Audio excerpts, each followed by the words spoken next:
Magandang umaga, ngayon po ay araw ng Biyernes, December 8, 2023. Update po muli sa lagay ng panahon. Ayon sa Pag-asa, amihan at easterlies pa rin ang patuloy na umiiral at nakakaapekto sa ating bansa.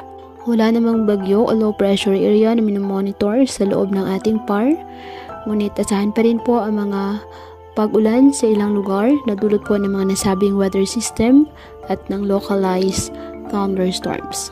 Ayon sa Pag-asa, posible po ang mga pag-ulan sa Apayao, Cagayan, Isabela at Aurora.